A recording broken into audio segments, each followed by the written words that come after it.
চাইয়া দেখে হযরত ওমর তরবারিটারে ঠেস দিয়া কাবা ঘরের লগে হেলান দিয়া দাঁড়াই রয়েছে।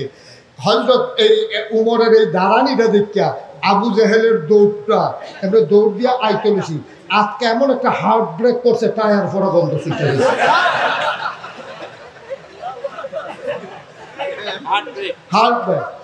হার্ট ব্রেক করলে দেখবো ফিস করে রাস্তার ভিতরে দেখবো ওই টায়ারের ইয়ারা পাওয়া যায়, মনে হয় যেমন আগুন ধরে দেবো গা, টায়ার ফোড়া গন্ধ ছুটে গেছে গা ব্রেকের লোকে। উমরে কই কি আইও নাকি রে, ডর করে সুবহানাল্লাহ বানাবো। ওমর কা ও আইও আইও আইও, তবে আওয়ানোর আগে তোমার সিটটা তোমার আম্মারে আর তোমার বউয়ের কিন্তু দুইটা কথা কই আইও। ওমরে মাত্র হলো দুইটা লাইন কইছে। কি কইছে? কইছে যে শুনো, যদি তুমি আমি উমরের সামনে আইতা চাও তোমার বউয়ের কই আইও একটা সাদা শাড়ি পিন্দা লাইতো, তোমার মারে কই আইও তোমারে দেখলে দেখ কালাইতো, আর তোমার জিফুতের কই আইও আব্বা দেখলে দেখ কালাইতো। লজ্জাইতা না ইসলাম। সুবহানাল্লাহ বলেন না, কথা বুঝছেন কত রে? এক একটা লাইন কয় মন হই বলি। আবু জেহেল আর আব্বানা আবু জেহেল উমর ডাক দিছে, উমর তুই না কথাবার্তা হইলো মোহাম্মদের কল্যাণ লই আইবি, তো তুই দিয়া আরো আমারে বিচারস ডর দেহাস। কারবারটা কিছু বুঝতাম না, কাউ আসলাম তরবারি ও ইসলাম ঘটাইতাম পারছি না কারবারটা। কই কিতা? আমি গেছি বড় একটা তরবারি লইয়া নবীজির কল্যাণীর মোহাম্মদের কল্যাণী আনন্দ গিয়ে দেখি আরে আমারটা কি তরবারি, এতে বড় ধার একটা তরবারি নিয়ে নবীজি বইয়া দিচ্ছে ডরে, আর আমারটা তুলছি না, আমারটা নিয়ে নবীর কদম মুবারকের উপরে ওয়াকফ করে দিয়েছে। দেখলাম এত তরবারিটার লোকে আমারটা যায় না, এর লাগে আমি নিয়া তরবারি আস্তে করে নবীর কদম মুবারকে রেখে দিছি। কত মোহাম্মদ এই তরবারি খাই লোক কইটা তো আমারও চিন্তা। এবার ভিতরে ভিতরে যে তোরা ভালো রাখছে আমি কি করতাম পড়া কত কিতা কইছে। তা আমি যখন গিয়া তরবারিটা রাখছি চিন্তা করে দেখলাম, আমি যখন নবীজির সামনে গেছি দেখলাম নবীজির একটা বিরাট ধারালো একটা তরবারি, আমি বাংলারে বিরলে ওনার সামনে বইছি, বনের লগে লগে উনি করছে কিতা ওনার তরবারিটা আমার ঘাটটার উপরে রাখছে, রাহনের লগে লগে আমার এই কল্লাটা ইসলামের জন্য ওয়াকফ হয়ে গেছে। মোহাম্মদ এই তরবারি পাইল কই? হযরত ওমর ডাক দেয়া কয়, আবু জাহেল এই তরবারি দুনিয়ার কোন বানানো তরবারি না, এই তরবারি আমার তোমার তরবারির মতো না রে ভাই, এই তরবারি কলেমার তরবারি লা ইলাহা ইল্লাল্লাহ মুহাম্মাদুর রাসূলুল্লাহ সাল্লাল্লাহু আলাইহি ওয়াসাল্লাম। ওমরের মেয়ের নাম হলো হাফসা। হাফসা কইছে আব্বাইয়ে কইছে পরে বাহি তারা বেড়ে দৌড় দিয়েছে, হাফসা তো কইলে নাই দৌড় দিছে, পরে তার দৌড়ের আওয়াজ বেড়াইয়া ওমরে হুঁকছে। ওমরে ঘরের ভিক্ষা দিয়ে ঘরটা খালি পিছি দিয়ে বেরিয়ে এই যে দবদবানি আওয়াজটা এটা বেড়ে শোনা গেছে। উমরে ডাক দিয়া কইয়া রাসূলুল্লাহ কারে রে বেরিয়ে তুই কেডা? আও তোমার আম্মারা। কয় কে রে আইছি? কয় আইয়াসের আমারে কয় সাদ্দল লাগবো বালিশ লাগবো। কয় আমার জিও কইছে তার লগে আছি, ডাইরেক্ট খুশি করো না কি কয় তার লগে আছি। সুবহানাল্লাহ।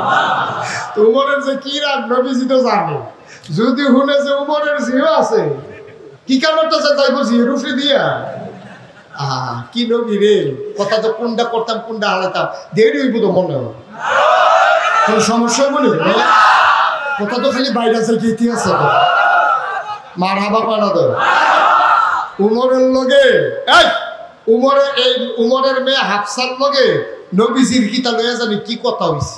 হুন্ডা সেটা উমরে দৌড় দিয়ে জিয়ের বড় গেছে ঠাস ঠাস করে দুইটা কি চালাইছে। নবীজি এটা পছন্দ করছেন।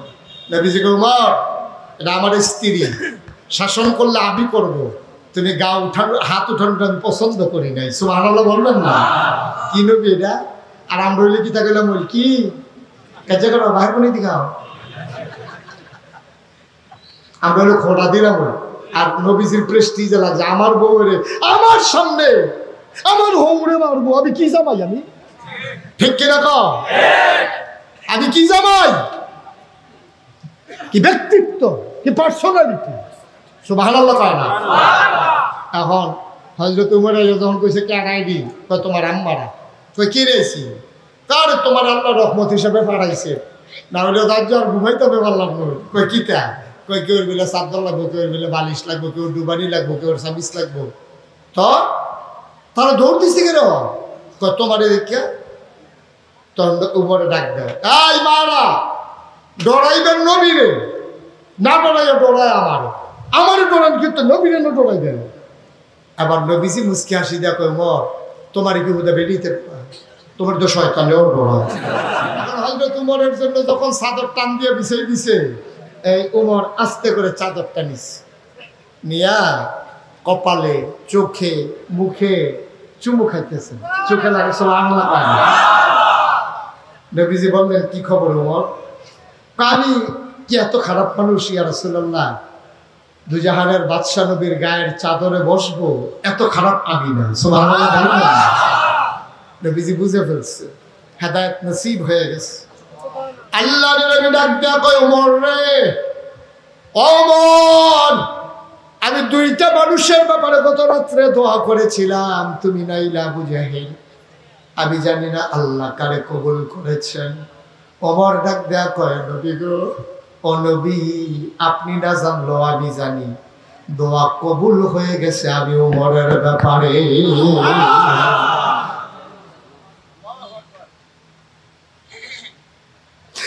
আপনার হাতটা একটু বাড়ান দেখি। আল্লাহর নবী হাতটা বাড়াই দিলেন, ওমর ধরে চুমু খাইলেন, ডাক দেয়া কই, ইয়া রাসূলুল্লাহ, ইয়া হাবিবাল্লাহ, আপনি কি সত্য নবী না? কয় হ্যাঁ আমি অবশ্যই সত্য নবী। কয় আল্লাহ কি এক আল্লাহ না? কয় হ্যাঁ অবশ্যই এক আল্লাহ। এবার ওমর কয়, এক আল্লাহ যদি এক হয় আর আপনি যদি সত্য নবী হন, তাইলে আমরা কেন ঘরের ভেতরে বসে বসে দিনের কথা বলবো? সুবহানাল্লাহ। নবীজি কয়, ওমর রে, আমরা মাইনরিটি, আমরা সংখ্যায় কম রে ওমর, আমরা সংখ্যায় কম, কোন অন্যায় না করার পর আমরা আসামি, আমরা সংখ্যায় কম ওমর, এই জন্য আমরা মাইনরিটি, ওরা মেজরিটি, এই জন্য আমরা ঘরের ভেতরে দরজা বন্ধ করে আছি। ওমর নবীর হাতটা দেবে খপ করে ধরলেন, খপ করে ধরে নবীজিকে টানতে শুরু করলেন। আল্লাহ নবী কয়, উমর কি পাগলামি শুরু করেছো? এবার উমর ডাক দেয়া কয়, নবী ও পাগলামির কি দেখছেন? পাগলামি মাত্র শুরু। পাগলামি দেখছেন কি আপনি? আগের দিন আছে, এখন উমর ইসলাম গ্রহণ করেছে। সুবহানাল্লাহ বলবেন না, এর কষ্ট নিয়েন না। আমাদের দেশের বড় বড় যারা শিল্পপতি, যারা বড় বড় ডাক্তার, ইঞ্জিনিয়ার, অনেক কিছু বুঝে, নাইলে দেশটা ঠিক কেছে কি এর উপরে, তারা এত কিছু বুঝে, তাদের ব্রেন এত সব আমাদের চাইতে অনেক ভালো ব্রেন, তারা একেবারে নিউরোসার্জন যারা, তারা আপনি বুঝবেন না যে কত কিছু যে তারা জানে। আপনি মাথার ভিতরে যে কয় কোটি রোগ, কোন রোগটা ফেসলা কে রয়েছে, তারা সাইয়া কইয়া লইতো, এটা কি খেলা কথা মনে করছে? আর আমরা সুতা ফেসলা কইতাম পারি না,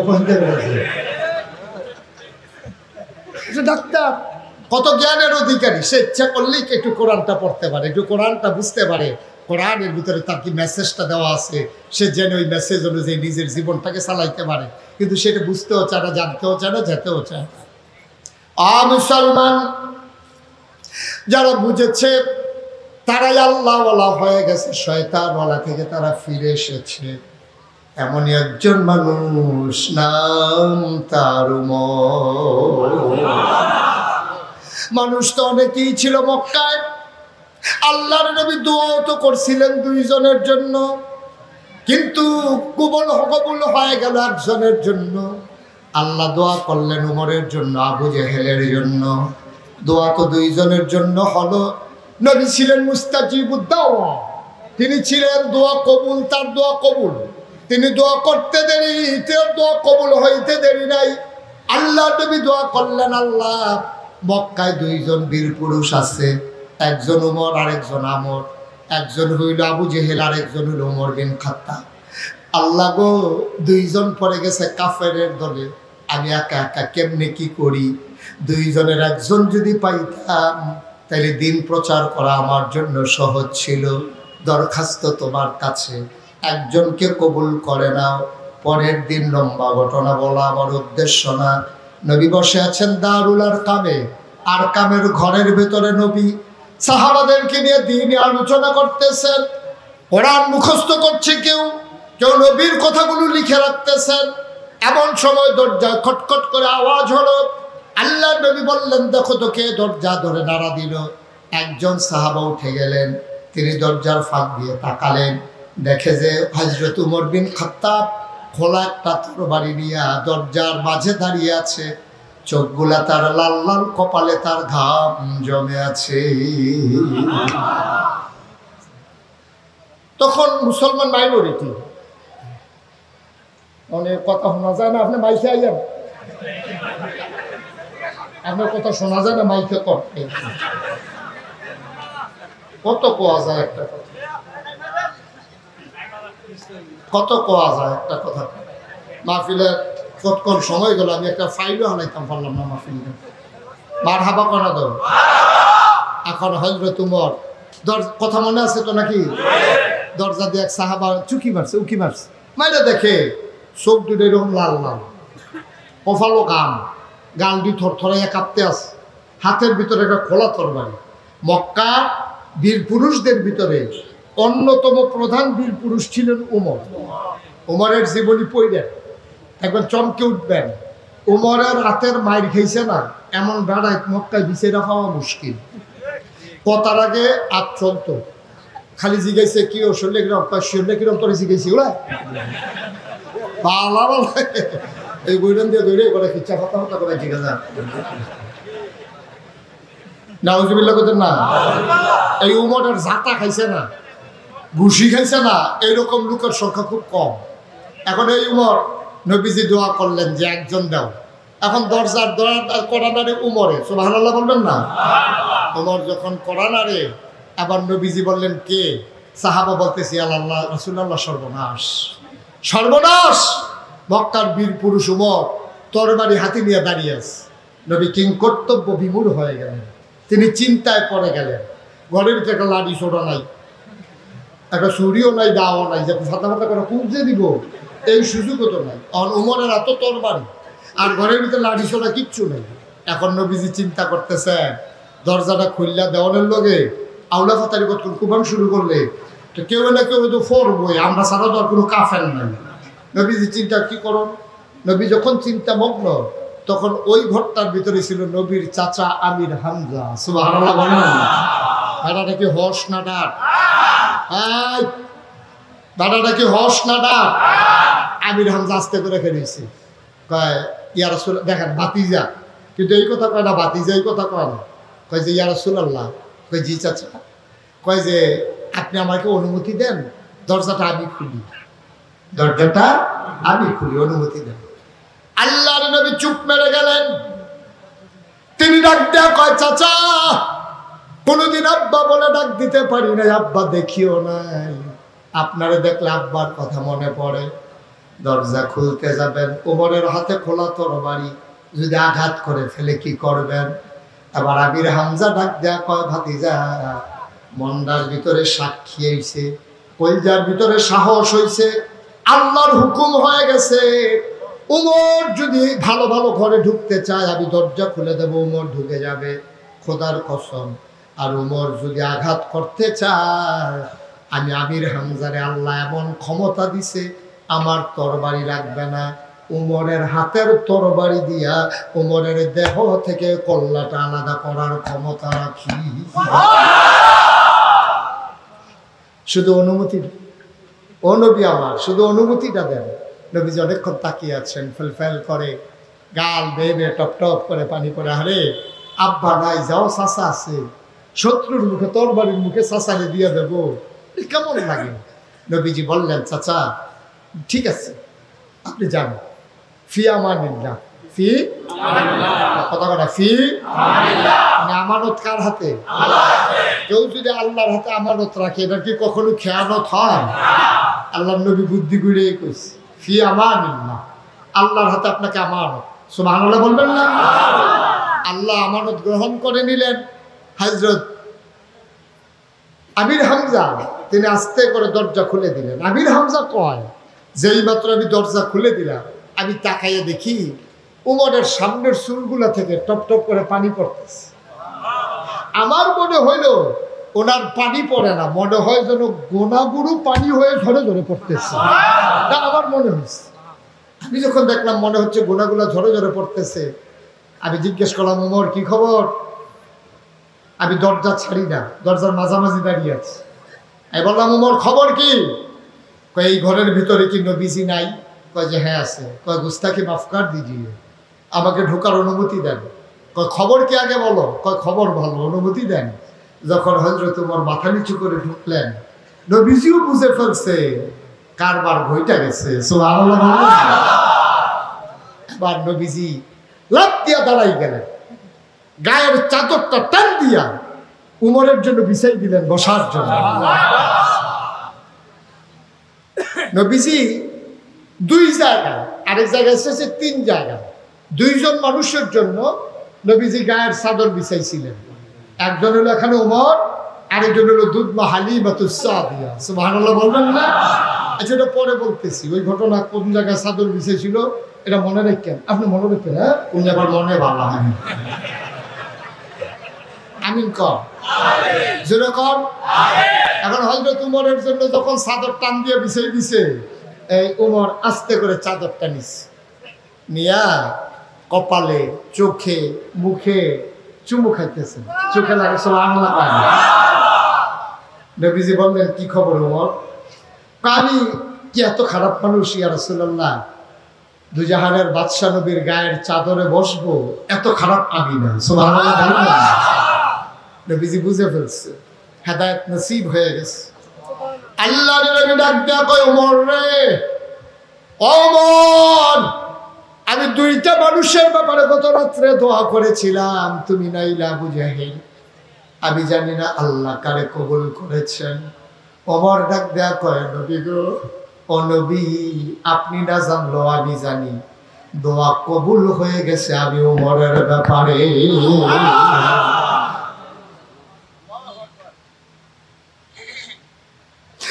আপনার হাতটা একটু বাড়ান দেখি।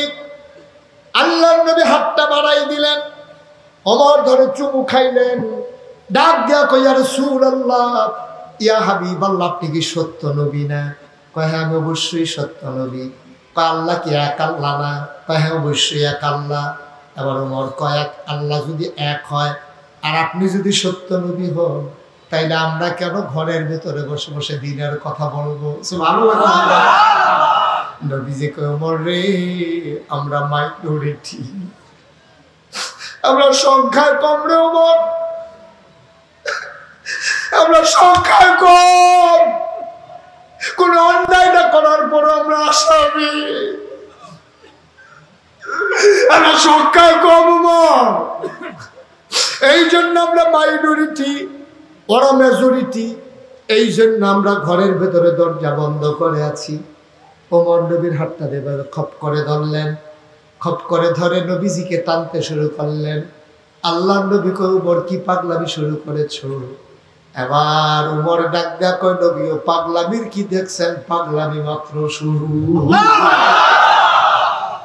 পাগলামি দেখছেন কি আপনি?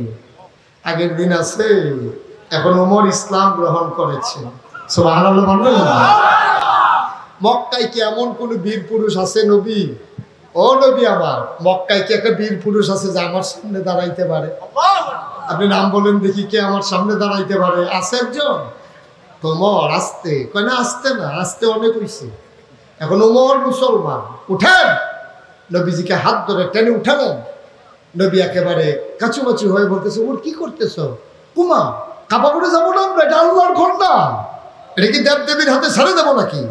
দুইটা দল করলেন, আমির হামজাকে দাঁড় করালেন, নবীজি দাঁড়ালেন এক কাতারের সামনে, আমির হামজাকে দাঁড় করালেন। আর হযরত আমির হামজা ওই যে, আরে নবীজি উমর, ওই যে দেখবেন কুচকাওয়াজ যখন হয়, একটা দেখবেন লাডি গুড়া, দেখেন নাই আপনারা? আরে প্রদর্শনী যখন হয়, কুচকাওয়াজ যখন হয়, তখন দেখবেন একটা সামনে দিয়ে হুদুদি লাডিটা ঘুরাইতে কিতা করে না বুঝি না, জিজ্ঞেস কর কি তো লাডি এমনি ঘুরাও কেন? ঘুরার লোকে কয় বাজ না। আমরা কেন আমি ঘুরান দিলে কোন ফাইল ঘুরান দিলে কি করতে হবে রেডি জানাস এরকম লাডি ঘুরায় 2 কাতার 2 জন আর হযরত উমর সামনে সুবহানাল্লাহ বলবেন না উমর একটা স্লোগান দিলেন লিল্লাহি তাকবীর বলে একটা স্লোগান দিলেন এই স্লোগান দেওয়ার সাথে সাথে সবাই মিলে যে চিৎকার করলেন আর নবীজিকে বললেন যে আমরা এখন কুচকাওয়াজ করে কাবার দিকে যাব ওখানে তো মরুভূমির বালু তো কাফের মুসলমানরা তো এমনি জায়গা পায় না আর উমর রেফাইয়া যখন সাহস করছে তখন এক একজনে যেমনি কাইট দেয় কাইখের লোকে বালু বাতাসে উড়ে আর জোরে কোনা সুবহানাল্লাহ পানির ভিতরে রান্না ফলা মানে যখন সেকের সেকের করে আড়ে তার মাথা বেড়ে পানি উঠতে দিকে না বালুর ভিতরে যখন দৌড়তে পুরো আন্ধারি হয়ে দিকে না আর মুসলমান তো লেফট রাইট করে যখন কইতাছে লা ইলাহা ইল্লাল্লাহ কইয়া যখন কাইট দিতে আছে পুরো মনে হয় যেন একটা বালুর ঝড় পিছন দিয়ে দৌড়াইতে আছে সুবহানাল্লাহ বলতেন না এখন হযরত উমর আছে আপনি দেখবেন আপনার আব্বা দুর্বল মানুষ কেউ লোকে ঝগড়া টগড়া করে না আপনি লোকে থাকলে রিক্সাওয়ালার লোকে লাগিয়ে লাই বাসওয়ালার লোকে লাগিয়ে লাই কারণ এবার একটা ভরসা আছে আন্ডারতে বাসওয়ালা কয় কি তো আপনি এরকম করেন কেন ফুতেরে দেখাইতে আমরা বড়তে আইসে দেশ হয়েছে এবার কত নমুনা হইল না ঠিক রে এখন যখন মুসলমানরা উমরকে ভাইয়া পাইছে তখন কাইখের নমুনে আরে ন হ্যাঁ কাইক যে দেয় বালু উড়ে এবার একটা কাবা গড়ের সামনে গিয়া উমর একটা সিল্লান দিয়ে ঘুষাইছে আল্লাহু আকবার আওয়াজটা আল্লাহ এটার আওয়াজ আরো বাড়াই দিছে এই আওয়াজটা এমন ভাবে গিয়া ধাক্কা লাগছে কাফেরদের অন্তরে আবু জেহেলের গর্ত হইল লগে আবু জেহেলের স্যাপড়া খাই উঠছে কি তারা এত আওয়াজ দিল কেন আল্লাহ আকবরকে লাত মানাত উজ্জার বদলি তারা রেগে বিছেরে ফিডি আর আজ তোর আওয়াজটা দিল কেনা এবার তরবারিটা কো তরবারিটা লইয়া দৌড় দিয়া বাইরে আইয়া সেরা ওই ঘরতে বাড়িয়া কাবা ঘরের দিকে আইতে আছে আর পরে যখন সামনের দিকে নজর দিছে চাইয়া দেখে হযরত উমর তরবারিটার ঠেস দিয়া কাবা ঘরের লোকে হেলান দিয়া দাঁড়াই রয়েছে হযরত এই উমরের এই দাঁড়ানিটা দেখিয়া আবু জেহেলের দৌড়টা এমনি দৌড় দিয়া আইতে বেশি আজকে এমন একটা হার্ট ব্রেক করছে টায়ার ফোড়া গন্ধ শিখতে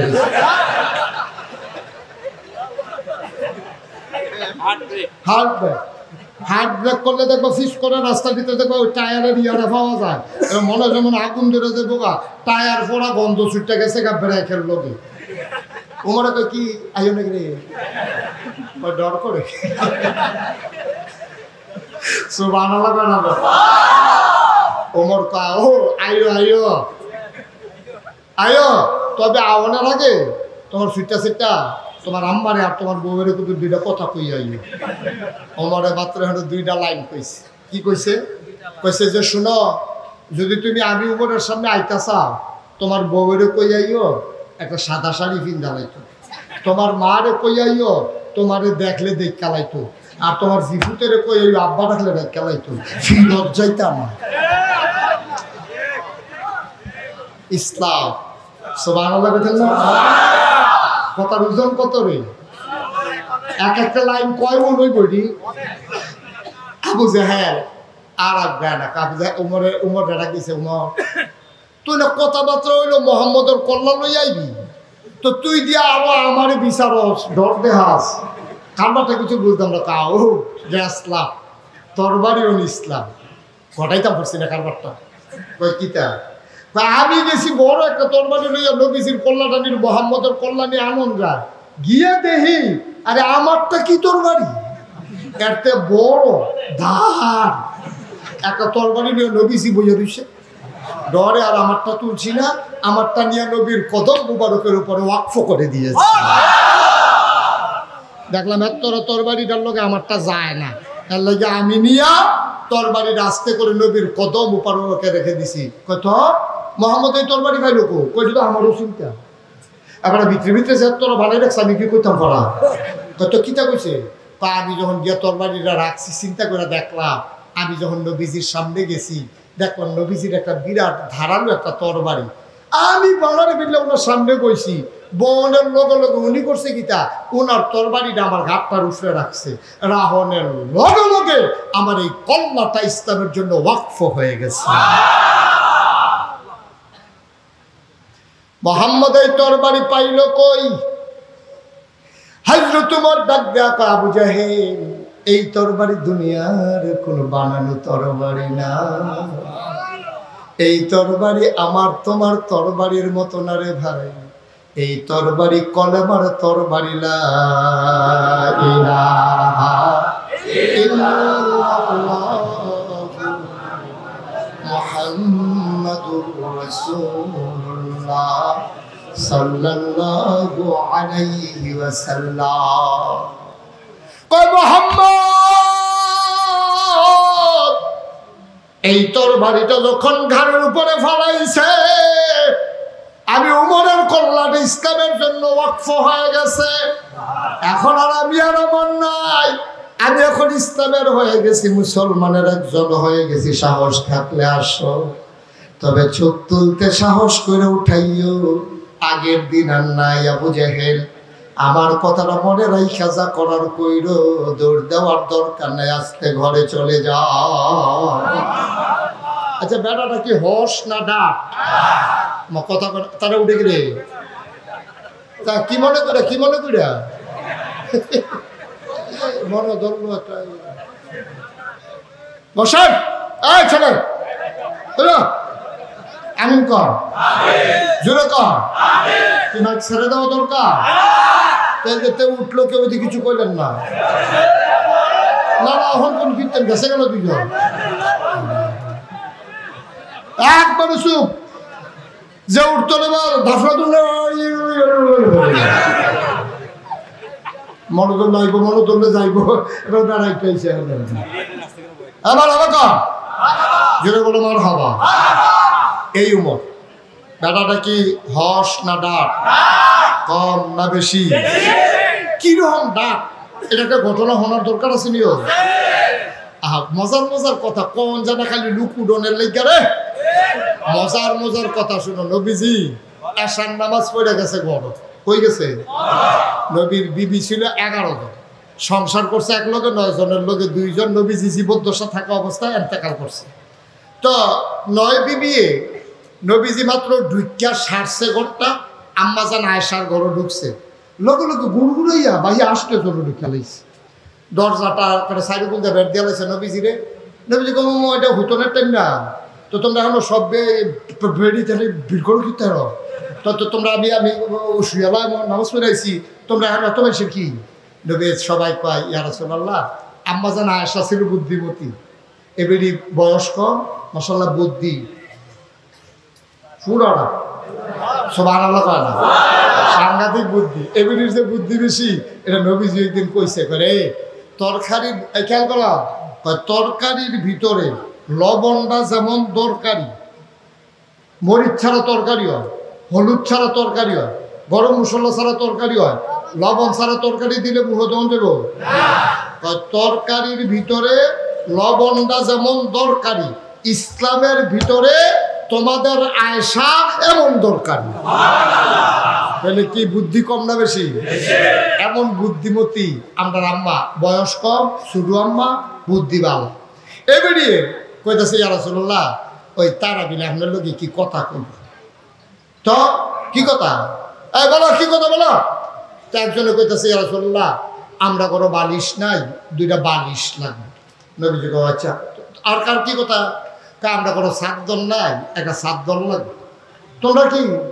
ইয়া রাসূলুল্লাহ, একবেলা খাইলে আরেক বেলা খানা নাই, একবারে বস্তা করে 2 গম দিয়ে রাখলে, 2 করে খেলে ভালো না, 1 বস্তা গম হইলে ভালো হয়। আম্মা যারা আসলে তোমার কি কথা? সবাই রে কইছি, আমার কাছে বিয়া বইলে দুনিয়ার সম্পদ পাইতা না, কিন্তু সুখ পাইবা। সুবহানাল্লাহ। আমি কি কেউ ধমক দিছি না সুখের অভাব দিছি? সম্পদ তো পাইতা না, তোমরা বুঝে ধরলে তোমরা থাহো, না হইলে আল্লাহর হস্তে আব্বার ভাই জেগেইতে পারো। আমার এখন এটা সম্পদ টম্পদ হইতো না। সুবহানাল্লাহ। এখন দেখছো তো তারা কেউ আর উঠে না। নবীজি কই, নো, সম্পদ তখন যেত না, বুঝলে সংসার করো, না হলে অন্য কোনো জায়গা। তোমরা আমার দুনিয়ার পাগল বানাইতে চাও, আবার আমার দ্বারা এটা সম্ভব না। আম্মা জান আয়েশার তো মাশাআল্লাহ বুদ্ধি বেশি। আম্মা জান আয়েশা কই, ইয়া রাসূলুল্লাহ, আপনি কুদুর কইলে দইয়া জায়গা আমি শুনছি না, জিবরাইল যাইয়া কইলো উহুদের পাহাড়টা বলে স্বর্ণ বানাই দিতে কয়, তা আপনি না করছেন কিন্তু আপনি হ করলে তো খাবারটা ঘটে থেকে বালি সার কয়টি আল্লাহর নবী কওয়া সম্ভব। আল্লাহ তো আমারে বারবার জিজ্ঞেস করেছে, আমি রাজি হই নাই। তোমরা আবদার করলে তো হবে না, আমি দুনিয়ার নবী না। আমার জিবরাইল আইয়া কইছিল আমি কি দুনিয়া চাই না আখিরাত চাই। আমি খুব রাগ হইছিলাম জিবরাইলের লগে। জিবরাইলের ধমক দিয়া কইছিলাম, এটা কি আল্লাহর কথা না তোর কথা? আল্লাহ জিগাইছে। নবীজি কয়, আল্লাহরে গিয়া জিগাইও, আমারে কি আল্লাহ এখনো চিনছে না? আমি বুঝি দুনিয়ার পাগল নবী, আমার বুঝি সম্পদের দরকার, কিচ্ছু লাগতো না আমার, যাও কও। যখন ঢাকায় চলে যাব, ও বিবিরা সম্ভব না, চলে যাও। এখন নবীজিরে বিবিরা ছাড়ে না, নবী বড় ভদ্র মানুষ। আমরা হেতে হইলে না ঘুমুর করে একটা খিচ্ছালের মূল কেন, নবী যদি খিচতেও পারে না। নবী বুঝাইয়া বুঝাইয়া কইতাছে কেউ তো আর যায় না, তারা নিয়ত করছে যে লোক আদায় কইরা ছাড়া। এর ভিতরে দিয়া নবীর ঘরের ফিসে দিয়া কেডা জানিয়া কইছে, আসসালামু আলাইকুম। আসসালাতু আসসালামু আলাইকা ইয়া রাসূলুল্লাহ, আসসালাতু আসসালামু আলাইকা ইয়া হাবিবাল্লাহ। সালামদার আওয়াজ শুনে সব মহিলারা উঠা দিছে দৌড়। সুবহানাল্লাহ কইতেন না? সবাই আসানা দৌড় দিয়ে লাইছে রে, দৌড় দিয়ে লাইছে। নবী কই কি তারা এমনি দৌড় দিল রে? এতক্ষণ ধরে বুঝাইতেছি যায় না, আরেকবার সালাম দিছে, তারা দৌড় দিল রে। এর ভিতরে দিয়া নবীজির ঘরের দরজা তাইয়া উমরে দাঁড়াইছে। সুবহানাল্লাহ কইতেন না? উমরের আওয়াজটা হগলে চিনত, আমার নয় আম্মা হগলে চিনত উমরের আওয়াজটা। হাফসায় ছিলেন যে কইছে আব্বাই। উমরের মেয়ের নাম হলো হাফসা। হাফসায় কইছে আব্বাইয়ে কইছে পরে বাহি তারা বেড়ে দৌড় দিয়ে হাফসা তো কই নিয়ে নাই, দৌড় দিছে। পরে তার দৌড়ের আওয়াজ বেড়াইয়া উমরে শুনছে। উমরে ঘর ভিক্ষা দেয়, ঘরটা খালি, পিছি দিয়ে বেরিয়ে এই যে দবদবানি আওয়াজটা এটা বেড়ে শোনা গেছে। উমরে ডাক দিয়া কই, ইয়া রাসূলুল্লাহ কারে রে বেরিয়ে কেডা? কয় আও তোমার আম্মারা। কয় কে রে আইছি? কয় আইয়া সেরা আমারে কয় সাদ্দল লাগবো, বালিশ লাগবো। কয় আমার জিও কইছে, তার লগে আছি। ডাইরেক্ট দোষী করো না কি, তার লগে সুবহানাল্লাহ। উমরের যে কি রাগ নবীজি তো জানে। যদি শুনে যে উমরের জিও আছে, কি কারণটা যাইব জিও রুফি দিয়া। কি নবী রে, কথা তো কোনটা করতাম কোনটা হালাইতাম, দেরি হইব তো মনে হয়। কোনো সমস্যা মনে হয় কথা তো খালি বাইরে আছে, কি ইতিহাস মার হাবা পায় না তো। উমরের লগে উমরের মেয়ে হাফসার লগে নবীজির কিতা লইয়া জানি কি কথা হইছে। হুন্ডা সেটা উমরে দৌড় দিয়ে জিয়ের করে গেছে, ঠাস ঠাস করে দুইটা কি চালাইছে। নবীজি এটা পছন্দ করছেন। নবীজিকে, উমর এটা আমার স্ত্রী, শাসন করলে আমি করব, তুমি গা উঠানো হাত উঠানোটা আমি পছন্দ করি নাই। সুবহানাল্লাহ বলবেন না? কি নবী এটা? আর আমরা হইলে কি থাকলাম বল কি কাজে করো ভাই কোনে দিঘাও, আমরা হলো খোটা দিলাম। আর নবীজির প্রেস্টিজ লাগছে, আমার বউ রে আমার সামনে আমার হৌরে মারবো, আমি কি জামাই? আমি ঠিক কিনা কও? আমি কি জামাই? কি ব্যক্তিত্ব, কি পার্সোনালিটি। সুবহানাল্লাহ কয় না? এখন হযরত উমর যখন কইছে কে আইডি, কয় তোমার আম্মারা। কই কি রেছি? তার তোমার আল্লাহ রহমত হিসেবে পাঠাইছে, না হলে রাজ্য আর ঘুমাইতে হবে পারলাম না। কই কিতা? কই কেউ বেলা চাদর লাগবো, কেউ বেলা বালিশ লাগবো, কেউ ডুবানি লাগবো, কেউ সাবিস লাগবো। তো তারা দৌড় দিচ্ছে কেন? কয় তোমার দেখে তখন উপরে ডাক দেয়, এই মারা ডরাইবেন নবীরে, না ডরাইয়া ডরায় আমারে ডরান, কিন্তু নবীরে না ডরাই দেন। আবার নবীজি মুসকি হাসি দেয়া কয়, মর তোমার কি হুদা বেরিয়েতে, তোমার তো শয়তানেও ডরায়। তখন যে শয়তান দেখছে যে তুমি আইতে আসো, দৌড় দেয় না, হুদা দৌড় দেয়, যাইতে আবার ডাক দিয়ে কইয়া যায় আইয়ে রে। উমর কি হস না ডাক? সুবহানাল্লাহ বলো তো। এই উমর ছোট্ট একটা ঘটনা বলে শেষের দিকে যাব। কারণ প্রচন্ড গরমের মাঝে আমাদের দেশে সাধারণত মাহফিল হয় না। আমাদের দেশে মাহফিল হয় শীতকাল, তাইলে একজনই বৃষ্টি হইলে ভালো আছি। গরমটাতে বৃষ্টিটাতে গরম না হলা তো যেমন গা বিদ্যা যখন মার হাবা কয় না তো গরম তো লাগবে। এই সামান্য একটু পরেই ছেড়ে দেব। এই উমর দেখেন মুসলমান কারে কয়, ওই বলতে গিয়ে বলছিলাম যখন হযরত আবু বকর সিদ্দিকের ইন্তেকাল হয়ে গেল, এই উমর হলেন ইসলামের দ্বিতীয় খলিফা। লম্বা ঘটনা, সবটা বলা আমার উদ্দেশ্য না। তৎকালীন জমানা মুসলমানদের নিয়ম হচ্ছে, যিনি রাষ্ট্রের প্রধান হবেন তিনি জুমার খুতবা দেবেন জাতীয় মসজিদ এবং জুমার নামাজ পড়াবেন। আমরা এমন ফোড়া কফাল কইটা আল্লাহ ছেড়ে দিতে আমরা ফোড়া কফাল আর কই আলাপ কি বালা কফাল হইলে না হইলে কইতাম আর কি। আমরা এমন ফোড়া কফা, আমরা মাথার উপরে এমন নেতা নেত্রী আইয়ে যে তারা নামাজে পড়তে পড়াইতে পারে না, ঠিক কিনা খাও ইমামতি জায়েজ নাই। আইয়া সেটা আপনার কফালো করে এই শতকরা ৯২ জন লোক মুসলমানের দেশ। হযরত ওমর হলেন খলিফা। সুবহানাল্লাহ বলবেন না? জোরে কথা সুবহানাল্লাহ। আবার হযরত ওমর কি করলেন, যখন মসজিদে জুমার আজান পড়ে গেল, সব মুসল্লিরা ঢুকছে, ঢুকে সেটা কেউ তাহিয়াতুল ওযু, দুখুলুল মসজিদ, কাবলা জুমা, সব নফল সুন্নত পড়া বইয়ে বইয়ে তাসবিহ পড়তে আছে, কোরআন শরীফ পড়তে আছে।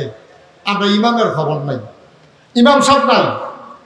মুরব্বীরা কয়েকজন করে, হযরত ওমর দিয়ে হনো আইলো না, কিতা করো? দৌড় দিয়ে যাচ্ছেন এক যুবক ছেলে দিছে দৌড়, দৌড়তে দৌড়তে দৌড়তে দৌড়তে ঘরের ভিতরে গিয়া দেখে ওমর ঘরের সামনে কিতা জানি একটা বালুর উপরে বিছাইয়া বইয়া রয়েছে রোদের ভিতরে, ফিটটা ফুইরা তামা হইয়াছে, গিতে আছে। গিয়া সালাম দিছে, আসসালামু আলাইকুম ইয়া আমিরুল মুমিনিন ইয়া খলিফাতুল মুসলিমিন, হ্যাঁ মুসলমানদের আমির খলিফা, আপনাকে সালাম। ওমর বললেন ওয়ালাইকুম আসসালাম। কি চাই? ওমর আপনি আজকে মনে নাই, আজকে তো জুমাবার, সব মানুষ অপেক্ষা করতেছে, সূর্য পশ্চিম আকাশে ঢলে পড়েছে, নামাজের ওয়াক্ত যায়, আপনি তাড়াতাড়ি করেন, আপনি আমাদেরকে ইমামতিতে নামাজ পড়ানোর সময় অপেক্ষা করুন, আপনি চলে আসছেন। হযরত ওমর ডাক দেয়া কয়, ও যুবক সাহাবা শোনো, আমি তো আরো আগেই যেতে চেয়েছিলাম, যাওয়ার আগে যখন পাঞ্জাবি পরতে গেলাম, গিয়ে দেখি পাঞ্জাবিটা বড় ময়লা, মনে করলাম জুমাবার আল্লাহর সাথে দেখা করব, পাঞ্জাবিটা ধুয়ে দেই। পাঞ্জাবি ধুয়ে দিছিলাম, শুকাইতে দেরি হয়ে গেছে, এই তো শুকাই গেছে, এখনই যাব। তাইলে বোঝা গেল ওমরের ৫-৬টা পাঞ্জাবি। পাড়া পাঞ্জাবি আমরা তারা কইলেটা নির্বাচনের আগে বাতাস এলে গাছও দূরে ঘেরুই থাকে, বাতাস এলে গাছও দূরে ঘেরুই থাকে, বিরাট কুত্তা ঘুমায়। নির্বাচনের আগে ভাত খাইতে ভাত পায় না, ফাঁস করে সেটা বছরটা ঘুরতে পারছে না। এবার আর রহন দেখা যায় লক্ষ লক্ষ টাকার মালিক হয়। আর আমরা এমন ফোড়া কফা, আমরা প্রধানমন্ত্রী নিজে কয় ওনার ফিওনে বিলে ৪০০ কোটি টাকার মালিক। একটা লোকে জিগায় না ফিওনে যদি এত, আপনি জানি কত। কিরে উচিত কথা কইন না নাই রে, একটা লোকে জিগাইল না যে ফিওনে যদি ৪০০, তাহলে আপনি জানি কত, আপনি তো মালিকে গেল। লেবারের এই অবস্থা, মালিকের জানি কি অবস্থা। এই কথাটার জিগান গেছে না, হেলিকপ্টার দিয়ে বিলে ফিওনে চলে। হগিন্দির ভূতের নাম মিয়া খা, ভাত খাইতে পারছস না, ঠিক কিনা কথা না, ঠিক কিনা? আর ওমর অর্ধেকটা পৃথিবীর প্রেসিডেন্ট, ৩১ লক্ষ বর্গ মাইল স্থল ভাগের তিনি প্রেসিডেন্ট। পুরাটা পৃথিবীরে একটা কমরারে ২ ভাগ করলে অর্ধেকটা যেই হয়, পুরা পৃথিবীরে ২ ভাগ করলে অর্ধেকটা প্রেসিডেন্ট ছিলেন হযরত ওমর। হে ওমরের পাঞ্জাবি করে রে খেলা বুঝো। ইসলাম কারে কয়? ইসলাম কারে কয় বুঝা যাও। তারা শান্তিতে থাকে, তো তারা শান্তিতে থাকতো না, তুমি ২৫০০ পাঞ্জাবি বানাইয়া বুঝে থাকবো, তুমি শান্তিতে থাকবা। তুমি কাবি খা খাইবা, খাবি খা খাইবা, বিস্কুট দিছে এই বিস্কুট খাইয়া বুঝে।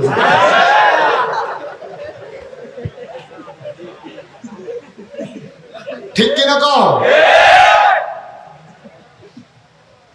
উমরের কথা নিয়ে তুমি ইসলাম সুবহানাল্লাহ কেন দাও? ওমর ডাক দেখা, বাবা তুমি দৌড় দিয়া যাও, গিয়া বলো আমি আসতেছি, পাঞ্জাবি কথা মনে আছে নিও, পাঞ্জাবি শুকাই গেছে, আমি আসতেছি। সুবহানাল্লাহ সুবহানাল্লাহ সুবহানাল্লাহ। কি ইসলাম এটা? দিন থাকতে জান্নাতের খবর হয়ে যাচ্ছে। সলিমতি কলিমতি মনে করছো? হযরত ওমর পাঞ্জাবি গায়ে দিয়া মসজিদের বারান্দায় গিয়ে দাঁড়ালেন, ডাক দিলেন, আসসালামু আলাইকুম। ওরা দরজা ফাঁকা হয়ে গেল। হযরত ওমর আস্তে করে মিম্বারের দিকে আগাইতেছেন। তিনি বিসমিল্লাহ বলে মিম্বারে উঠলেন, আউযু বিল্লাহ বিসমিল্লাহ বলে খুতবা শুরু করবেন। এমন সময় একটা যুবক লাফ দিয়া দাঁড়াইয়া খাট থেকে তরবারিটা বের করে দিয়েছে। ডাক দিয়া কয়, হে ওমর, ইয়া আমিরুল মুমিনিন, ইয়া খলিফাতুল মুসলিমিন, খুতবা এখন দেবেন না? সুবহানাল্লাহ। এই খেয়াল করো, খুতবা এখন দেবেন না? হযরত ওমর চুপ মেরে গেলেন, মাথা নিচু করে ফেললেন। কেউ কোনো কথা বলে না। যুবক ডাক দেয়া কয়, আপনি এখন খুতবা দেবেন না? খুতবা এখন দেবেন না কারণ হইল, কয়েকদিন আগে আমরা সবাই মিলে প্রাপ্তবয়স্ক পুরুষ রাষ্ট্রীয় কোষাগার থেকে, বাইতুল মাল থেকে সবাই মিলে আমরা একটা করে পাঞ্জাবির কাপড় পাইছি। শেখ মুজিব যেমনি 7.5 কোটি পাঞ্জাবি আনছিল, হেইরকম কম্বল নেই, কম্বল বার পাঞ্জাবি, বার কম্বলের পাঞ্জাবিও পাওয়া যায়, এটা করে দিয়েছি। বার হাবা কয় না রে, কয় কোটি? 7.5। আর উমরের জমানায় এই লোক দাঁড়াইয়া কয়, যুবক যুবক ফোলা পাই, উমর সবাই এক টুকরো করে পাঞ্জাবি পাইছি। এখন আমার পাঞ্জাবি আমি বানাইছি, অনেকে নতুন কাপড় দিয়ে পাঞ্জাবি বানাইছে, কিন্তু আমি খেরনের পরে দেখলাম আপনার পাঞ্জাবিটা যে দুর্লম্বা, আমরা তো দিই দুর্লম্বা না। আমরা যদি টেলার করলাম যতক্ষণ খরচ লম্বা দেয়, হেতাম ঢোকা কাপড়ে আর বেড়াইয়া না। আপনারটা যোগ করে লাইনটা গেছে নিচে, অবশ্যই আপনি কাপড় বেশি নিচ্ছেন, অথবা ক্ষমতা দেখাইছেন, অথবা কাপড় চুরি করছেন। কোনটা করছেন কই আসলে, এরপরে খুতবা হবে, এর আগে না। সুবহানাল্লাহ বললেন না? আপনি ক্ষমতা দিচ্ছেন, ধমক দেওয়া কইছেন, আই আধা গজ বাড়াই দিও। অবশ্যই আপনি মুড লই আপনি ধমক দিয়া কইছেন, হাতে সহ্য করতে পারছে না, আধা গজ বাড়াই দিয়া লাইছে, ঠিক নিও? আপনাদের সাথে এরকম দিনটা গেছে, গিয়া সেটা ওসিরে লাথি দিয়ে হালাই গেছে। কারাইডা কোন ক্ষমতার দল, দল ক্ষমতা, ওসি সাহেব লাথি দিয়ে হালাই দিছে। আর ওসি সাহেব তো চাকরি করে, ওসি সাহেব কোনো দুঃখ টুক পাইছেন নি? লাথি যে দিচ্ছেন কোনো দুঃখ পাইছেন নি? এই দিনটাও বাংলাদেশ ঠিক নি রে? উমরের মতো মানুষের হাতে খেলিয়ে জিগে নিছে, পাঞ্জাবির কাপড় বড় করে। অবশ্যই ধমক দিছেন, ক্ষমতা দেখাইছেন, কাপড় বেশি নিছেন, জবাব দেয় নাইলে কেউ খুতবা শুনবো না। ওমর চুপ করে আছে, বাগে বসে এক গাড়ো পানি দিয়েছে উমরের ডরে, বেরিয়ে দৌড় দিয়ে লাইছে উমরের ডরে, শয়তান দৌড় দিয়ে যাই উমরের ডরে। হেই উমর মাথা নিচু করে লাইছে, চোখ দিয়ে পানি পড়তেছে টপ টপ টপ টপ করে, দাঁড়িয়ে বাজাবে। প্রেম পতন, নিস্তব্ধতা, কোনো শব্দ নাই, কোনো আওয়াজ নাই, কেউ কোনো কথা কয় না, মনে হয় একজন মানুষও নাই। এমন সময় উমরের বড় ছেলে না ভুল আব্দুল্লাহ ইবনে ওমর, সে লাফ দিয়া দাঁড়াইয়া কয়, ভাইরা আমার আব্বার পাঞ্জাবি লম্বা হয়েছে কেমনে? এটাকে আব্বা বলা লাগবে নাকি আমি বললেও চলবে? লোকজন কয়, কেমনে হয়েছে জানলেই হলো, যে ইচ্ছা সে বলুক। ওমরের ছেলে আব্দুল্লাহ কয়, আমার আব্বা কোনোদিন কাপড় চুরি করার মতো মানুষ না। ভাই ঘরে গিয়া দেখো, তোমাদের সবার ঘরে যেই রান্না, আমাদের ঘরেও সেই রান্না। আমার আব্বা চুরি করার মতো মানুষ না, ধমক দিয়া কাপড় নেওয়ার মতো মানুষ না। আমার আব্বা তো খারাপ না রে ভাই, আমার আব্বা চুরি করে কাপড় নেয় নাই। সবাই বলতেছে এত কথা শোনার দরকার নেই, বলো পাঞ্জাবি লম্বা হয়েছে কেমনে? সবাই চুপ মেরে আছে। ওমরের ছেলে আব্দুল্লাহর গাল বেয়ে বেয়ে পানি পড়ে, ডাক দেখো, আমার আব্বারে আমি চিনি, আমার আব্বারে আমি চিনি, আব্বা কাপড় চুর হইতে পারে না, কত কথার দরকার নাই, পাঞ্জাবি লম্বা হয়েছে কেমনে বলো। আবার উমরের ছেলে ডাক দেয়া কয়, ভাইয়েরা শোনো, কাপড় তোমরা যেমন সবাই এক টুকরা করে পাইছো, আমিও তো প্রাপ্তবয়স্ক একজন যুবক, আমার আব্বা পাইছে এক টুকরা, আমি পাইছি এক টুকরা। বাড়িতে যাওয়ার পরে দেখলাম আমার পাঞ্জাবিটা এখনো ছিঁড়ে নাই, ভালো আছে। আমি আব্বাকে বললাম, আব্বা এবছর আবহাওয়ার গতি ভালো না, মনে হয় শীত পড়বে আবার বেশি। আব্বা, ও আব্বা, আমার পাঞ্জাবি আর নতুন বানানো লাগবে না, আমার আগের পাঞ্জাবিটা এখনো ভালো আছে। আপনি বেয়াদবি মাফ করবেন, আপনি আমার টুকরা কাপড়টা সহ নিয়া 2 টুকরা জোড়া লাগাইয়া লম্বা করে একটা পাঞ্জাবি বানান, যেন শীতের ভিতরে আরাম পান। ভাইয়ারা, আমার আব্বা কাপড় চুরি করে নাই, আমার দেওয়া কাপড় দেওয়ার কারণে পাঞ্জাবি আমার আব্বার লম্বা হয়েছে।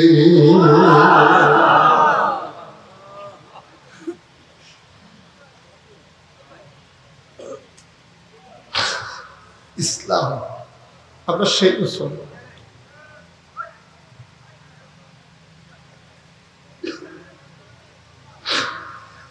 তোমার খুতবা শুরু করেন না, মুরব্বীরা ডাক দিয়া ওমর খুতবা পড়েন। ওমর বললেন না, আমি খুতবা পড়ব না। যে যুবকটা আমাকে প্রশ্ন করলো তারে আমার সামনে এনে দাও। সবাই মনে করেছে ওমর বোধহয় খুব রাগ করেছে, প্রতিশোধ পরায়ণ হয়ে গেছে, বোধহয় আঘাত করবে। ওমর বললেন, তাকে আসতে বলো। যুবক আবার তরবারি খাপের ভিতরে ঢুকাইয়া মসজিদের পেছন থেকে সামনের দিকে আসতেছেন। ওমরের কাছাকাছি যখন চলে আসলেন, ওমর আস্তে করে মিম্বার থেকে নাইমা হাত 2টা বাড়াই দিলেন। যুবক লাফ দিয়ে ওমরের বুকে পড়ে যায়। যুবক কাঁদে, ওমর কাঁদে, যুবকের চোখের পানি দিয়া ওমরের মুখ ভিজে যায়, ওমরের চোখের পানি দিয়া যুবকের পিঠ ভিজে যায়। যুবককে জড়াইয়া ধরছে, অনেকক্ষণ কান্নাকাটি হলো। ওমর আস্তে করে যুবককে ছেড়ে দিলেন, আবার মিম্বারে উঠলেন। তিনি আবার বললেন, শোনো শোনো শোনো শোনো শোনো শোনো মুসলমান, ও মসজিদে নববীর মুসলমান, শুনো, নবীর সাহাবারা শুনো, যতদিন পর্যন্ত আল্লাহর জমিনে ওই আসমানের নিচে এইরকম যুবক বেঁচে থাকবে, ততদিন পর্যন্ত ইসলামের উপরে আঘাত করবে দূরের কথা, ইসলামের দিকে চোখ তুলে তাকানোর কোনো সাহস থাকবে না। আজকে এই যুবকের বড়ই অভাব। সেই যুবক কই যে অন্যায় দেখলে ঝাঁপিয়ে পড়ে ওই সাইডের মতো। আবু সাইদ যেমন করে পুলিশের বুলেটের সামনে বুক চিতিয়ে দাঁড়িয়েছিল, মুগ্ধ যেমন করে লুটিয়ে পড়েছিল রাজপথে, যেখানে অন্যায় আসবে সেইখানে আবু সাইদের মতো জীবন দেওয়ার মতো যুবক যেদিন তৈরি হয়ে যাবে, আমার বাংলা কাগজে পত্রে নয়, প্রকৃত অর্থেই সোনার বাংলা হবে। ঠিক কিনা বলো?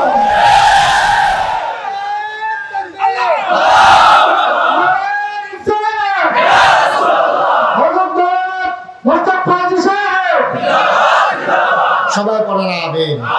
এই যুবকের বড় দরকার। তোমরা জানো যুবক, এখন যৌবন যার যুদ্ধে যাবার শ্রেষ্ঠ সময় তা। মানুষ জলুটটা মরে, ঠান্ডা হয়ে মরে, ফানুস হয়ে মরে, বীর পুরুষের মতো পুলিশের সামনে শিলা টান টান করে আবু সাইদের মতো জীবন দিতে পারে, সেই যুবকের বড় অভাব। ঠিক কিনা বলে? এটা জীবন তো একটাই, জীবন তো একটাই। সুতরাং এই জীবনটা আল্লাহ রাহে বিলিয়ে দাও।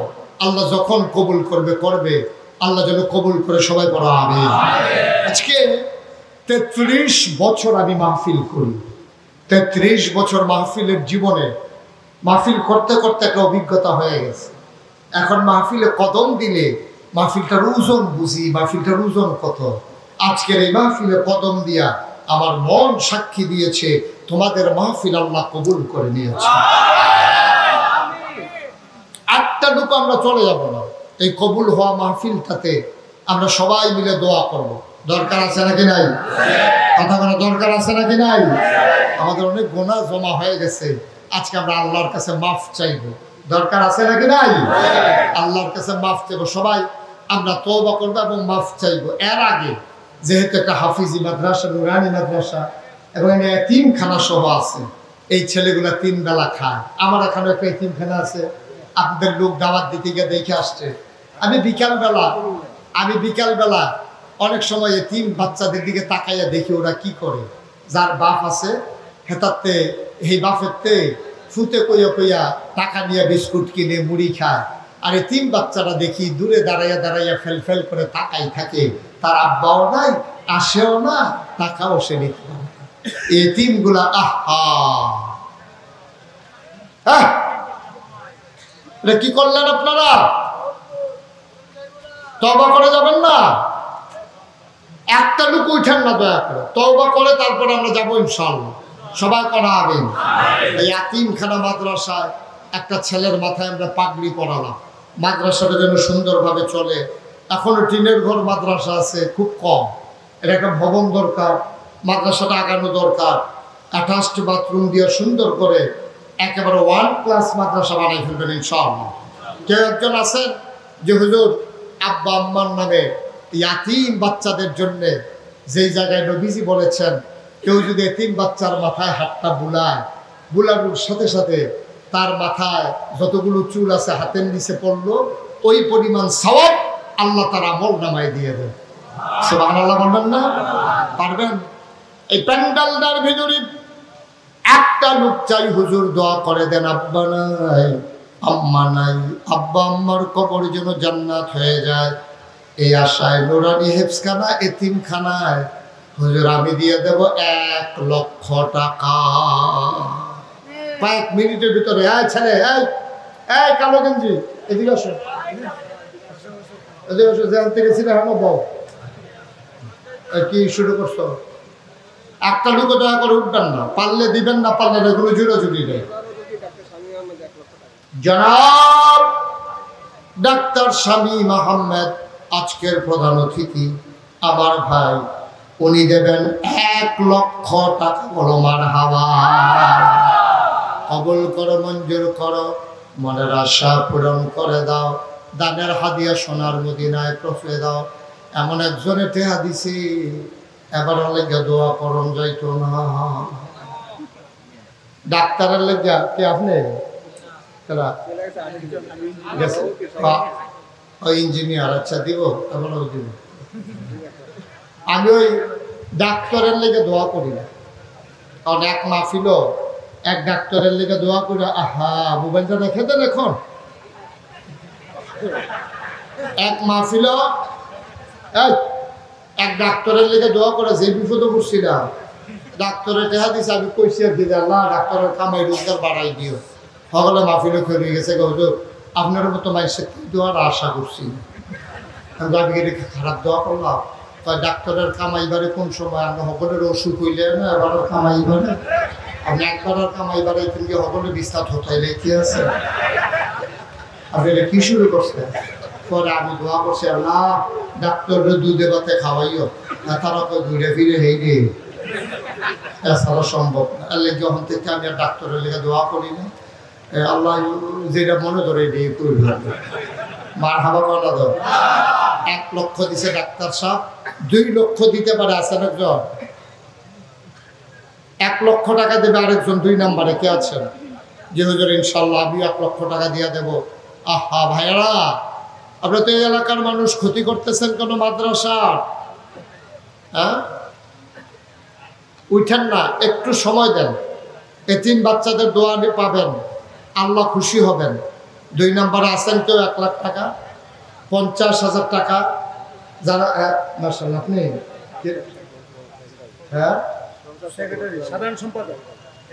প্রফেসর শেখ মোহাম্মদ মনসুর আহমদ, এই মাদ্রাসার সম্মানিত সেক্রেটারি, আমার ভাই, উনি দেবেন 50,000 টাকা। বলো মারহাবা। কত?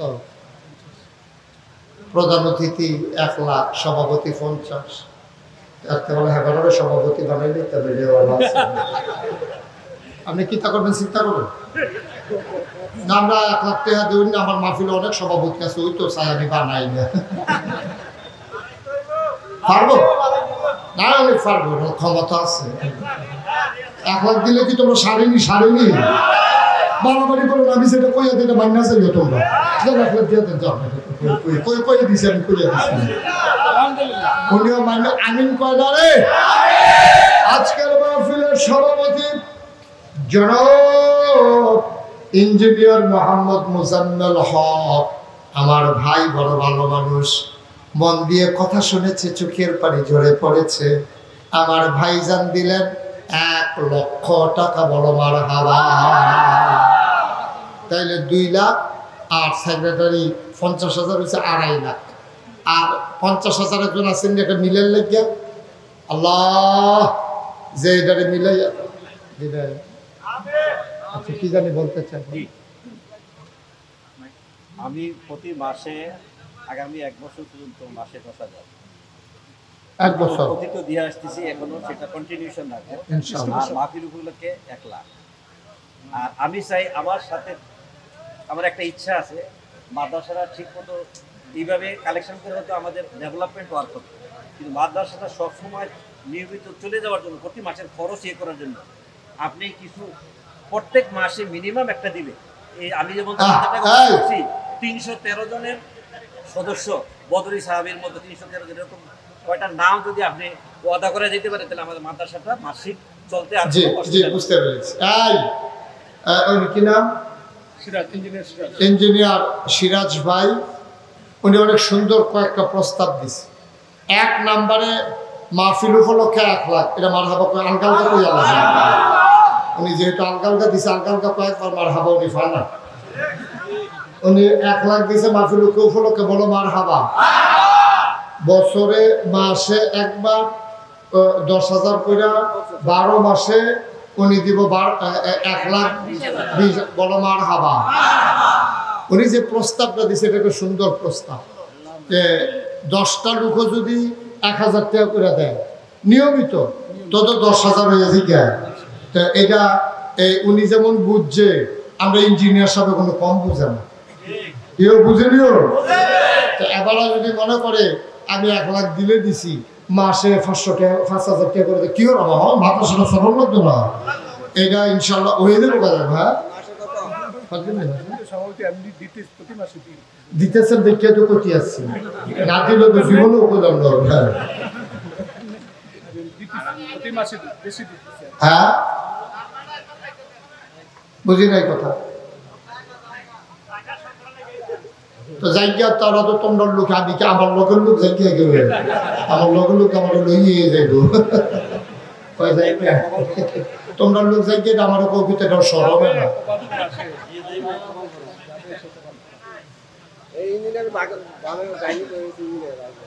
আচ্ছা অসুবিধা নেই, একটু দ্রুত করতে হবে, লোকজন গরমে কষ্ট পাচ্ছে তো, দেরি করানো যাবে না। আর কে আছেন? 50,000।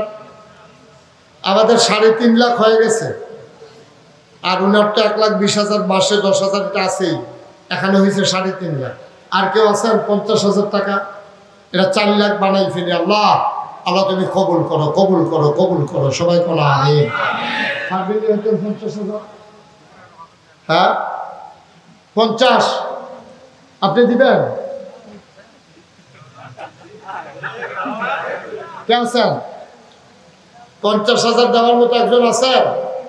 আল্লাহ আল্লাহ আল্লাহ আল্লাহ আল্লাহ তুমি কবুল করো, কবুল করো, কবুল করো। নাই 10,000 20,000 যারা দেবেন পটপট বলা লাগবে। লোকজন দয়া করে, আমি আপনাদের জন্য তাড়াহুড়া করতেছি, দয়া করে একটা লোক আর যায় না, যারা গেছে গেছে, কাজ করে না। যারা চলে গেছে আপনি যদি মনে করেন তারা জিতছে, ডিসকোয়ালিফাই, জল্লা জল্লা। মোহাম্মদ জহিরুল ইসলাম 10,000, 4,03,60,000, 10,000 করে কে আছেন? আল্লাহ দিয়া দাঁড়ান। হ্যাঁ কিরাম? মোহাম্মদ আরিফ, মোহাম্মদ আরিফ উনি দিলেন 10,000, হয়ে গেল 3,70,000 টাকা। কে আছো? 10,000। আল্লাহ উঠেন না, আল্লাহ কবুল করো, মঞ্জুর করো, মনের আশা পূরণ করে দাও, দানের হাদিয়া সোনার মদিনায় পৌঁছে দাও। 10,000 টাকা 3টা লোক আমারে মিলাইয়া দাও। বিপন ভাই কত? আর না 3টা লোক 10,000। মিজানুর রহমান ভাই উনি দিলেন 10,000, হয়ে গেল 3,80,000। আর মাত্র 2টা লোক দরকার। ধন্য মায়ের ধন্য সন্তান, 2টা লোক আমার দরকার। 10 করে 2টা লোক আল্লাহ তুমি কবুল আর মঞ্জুর করে না। আছেন 10,000 2টা লোক নাই? কে নাম? মোহাম্মদ আলী ভাই। আহা, আমি কি কালেকশন বন্ধ করে দেব? মোহাম্মদ আলী ভাই উনি দিলেন 10,000। আব্বা নাই আম্মা নাই, কবুল করো। হয়ে গেল 3,90,000। লাস্ট ওয়ান, শেষ ভালো যার সব ভালো তার। 10,000 একটা লোক আমার লাগে। 10,000 আছেন আরেকজন? আল্লাহ আল্লাহ আল্লাহ আল্লাহ তুমি কবুল করো। নাই একটা লোক নাই? 10,000 বলছি, আপনি দিবেন? জনাব শেখ আব্দুল খালেক ভাই উনি দিলেন 10,000। হয়ে গেল 4 লক্ষ টাকা। বলো মারহাবা। কবুল করো, মঞ্জুর করো, মনের আশা পূরণ করে দাও। প্রতি মাসে দেবে 500 টাকা। আল্লাহ কবুল করো, মঞ্জুর করো, মনের আশা পূরণ করে দাও। দানের হাদিয়া সোনার মদিনায় পৌঁছে দাও। কোনাবি 5,000 কি বলছিল? 5,000 মোহাম্মদ রবিউল উনি দিলেন 5,000। কবুল করো, মঞ্জুর করো, মনের আশা পূরণ করে দাও। ইপন ভুইয়া 5,000। 1,000, 2,000, 5,000 যারা দেবেন 2-1 মিনিট সময়। ভাই আর উঠা লাগবে না, 2-1 মিনিটে শেষ করে দিচ্ছি। হ্যাঁ, শহীদুল ইসলাম 5,000। কবুল করো, মঞ্জুর করো, মনের আশা পূরণ করে দাও। দানের হাদিয়া সোনার মদিনায় পৌঁছে দাও। কোনাবি আর কি আছে? 1,000, 2,000 আছে। জহির খান 5,000 টাকা। আল্লাহ কবুল করো, মঞ্জুর করো। কিনা রিপন মুক্তার নগদ দিয়া দিলেন 2,000। আল্লাহ কবুল করো, মঞ্জুর করো, মনের আশা পূরণ করে দাও। দানের হাদিয়া সোনার মদিনায় পৌঁছে দাও। কোনাবি এই বয়স্ক মানুষটি দোয়া না করে তো মনে করে জাগাইতে আছে। আহা, জনাব হাজী আব্দুল রশিদ সাহেব উনি দিলেন 2,500 টাকা। হাজী রফিকুল ইসলাম 20,000 টাকা। বলেন মারহাবা। কবুল করো, মঞ্জুর করো। আরেক ভাই দিলেন 500। কবুল শাহ কামাল উনি দিলেন 1,000। এটা নগদগুলো রাখার পর না, নগদগুলো রেখেন না। কবুল করো, মঞ্জুর করো, মনের আশা পূরণ করে দাও। দানের হাদিয়া সোনার মদিনায় পৌঁছে দাও। সবাই বসেন, আমরা এখন তওবা করবো। সবাই বসেন, সবাই নামাজের মতো করে বসেন। এখন তওবা হয়ে যাবে। সবাই নামাজের মতো করে বসে। ছেলেরা বসো, সুন্দর করে বসো, নামাজের মতো করে বসে। এই যারা দাঁড়াইছেন বসে পড়েন, এখন দোয়া হয়ে যাবে। হয়েছে যা দিচ্ছেন আলহামদুলিল্লাহ। দেন। আরেক ভাই দিল 500 টাকা। আগামী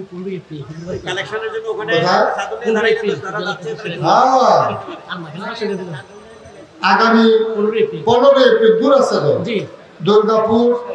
আমরা সাইফুল ইসলাম প্রধান নান্টু ভাইয়ের বাড়িতে আমি আসবো 15ই এপ্রিল।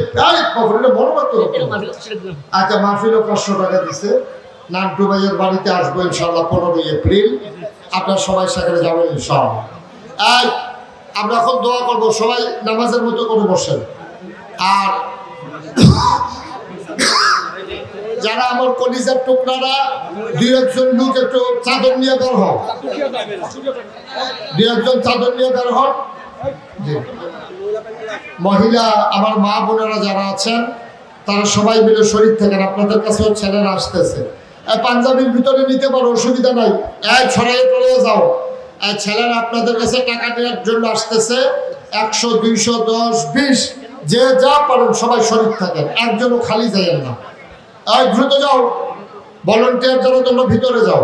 আল্লাহ যেন কবুল করে। আমরা প্রাণ ভরে দোয়া করি। সবাই করে আমিন। আমরা সবাই মিলে দোয়া করবো ইনশাআল্লাহ।